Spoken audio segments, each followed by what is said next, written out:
बिहार में काबा, बिहार में उपचुनाव के नतीजा बा, मोकामा में जारी अनंत कथा बा और गोपालगंज सीट पर बीजेपी बीएसपी ओवैसी के चक्रव्यूह बा, जेकरा में फंस गए नीतीश तेजस्वी। मोकामा में उम्मीद के मुताबिक अनंत सिंह की पत्नी नीलम देवी जीत गई हैं, लेकिन गोपालगंज का रिजल्ट समझने लायक है। हाजिर है आपका बिहारी पत्रकार, नाम है मोहन कुमार। इन्ने ओने का नहीं, यहाँ होगा ओनली बिहार। घर का भेदी लंका ढाए, मुसलमानों के कथित नेता असदुद्दीन ओवैसी के कारण मुसलमानों के मन की बात न हो पाई। बिहार के गोपालगंज सीट पर सबसे ज्यादा मुसलमान वोट हैं, मगर यहाँ भी एमवाई समीकरण पर दाव लगाने वाली आरजेडी हार गई। मान लें कि मुसलमान और यादव आरजेडी के साथ गए होंगे, तब भी ये दोनों मिलकर भी बीजेपी को नहीं हरा पाए। बिहार में गोपालगंज सीट पर उपचुनाव के नतीजों का कुल जमा मतलब यही समझ में आ रहा है। इस सीट पर किसको कितने वोट मिले उसे देखेंगे तो आप भी यही कहेंगे। गोपालगंज में मुख्य मुकाबला था आरजेडी उम्मीदवार मोहन प्रसाद गुप्ता और बीजेपी की कुसुम देवी के बीच। आरजेडी उम्मीदवार को वोट मिले 68,259 और बीजेपी उम्मीदवार को वोट मिले 70,053, यानी करीब 2,000 मतों का अंतर। अब अगर मानकर चलें कि मुसलमानों ने ज्यादातर वोट आरजेडी को दिए और यादवों ने भी उसी का साथ दिया, तो इस लिहाज से आरजेडी को बड़ी जीत मिलनी चाहिए थी।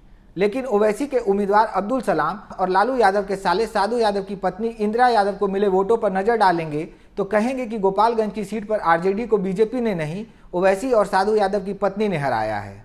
ओवैसी की पार्टी एआईएमआईएम को 12,212 वोट मिले हैं और बीएसपी से खड़ी हुई इंदिरा यादव को 8,853 वोट मिले हैं। इन दोनों वोटों को जोड़ दें तो करीब 21,000 वोट होते हैं।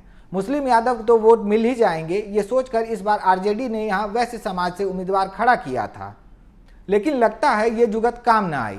वैश्य को टिकट देने के पीछे का समीकरण ये था कि इस सीट पर 38,000 वैश्य वोटर हैं। जाहिर है वैश्य उम्मीदवार होने के बावजूद वैश्यों ने बीजेपी का ही साथ दिया, क्योंकि अगर आधे वैश्यों ने भी आरजेडी को वोट किया होता तो शायद नतीजा कुछ और होता। इस सीट पर राजपूत वोट 49,000, ब्राह्मण वोट 35,000, कुर्मी कोयरी वोट 16,000 और भूमियार वोट 11,000 हैं। तो लग रहा है कि सवर्ण जातियों का वोट यानी कि राजपूतों, ब्राह्मणों, वैश्यों के वोट एक मुश्त बीजेपी को पड़ा है और इस तरह से जिस पर सबसे ज्यादा मुसलमान हैं वहां आरजेडी नहीं जीत पाई।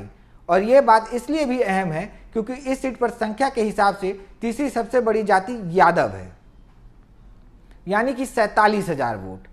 चूंकि हार जीत का अंतर महज 2,000 वोट है तो कुर्मी कोयरी के कारण नीतीश की साथी पार्टी आरजेडी हारी, ये कह नहीं सकते।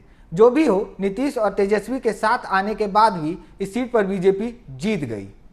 अगर आपको लग रहा है कि यह महज संयोग हो सकता है तो जरा 2020 के नतीजों पर गौर फरमाइए।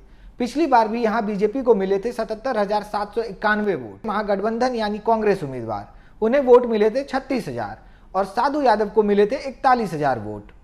उससे पहले बीजेपी को मिले थे 78,000 वोट और आरजेडी को मिले थे 73,000 वोट। याद रखिए कि 2020 में तेजस्वी नीतीश अलग थे और 2015 में 7। कुल मिलाकर ये आरजेडी और बिहार के महागठबंधन के लिहाज से 2024 के लोकसभा चुनाव और 2025 के बिहार विधानसभा चुनावों के लिए अच्छा संदेश नहीं है। बारीकियां चाहे जो भी हो, भले ही आरजेडी बीजेपी से न हारा हो, भले ही वो बीजेपी बीएसपी और ओवैसी के चक्रव्यूह में फंस गया हो, लेकिन बीजेपी कहेगी कि देखो लालू अपने ही गढ़ गोपालगंज में हार गए, देखो नीतीश तेजस्वी साथ गए तो भी कुछ न कर पाए। जबकि आंकड़े ये बताते हैं कि जब भी नीतीश तेजस्वी साथ आए तो वो ताकतवर हो जाते हैं।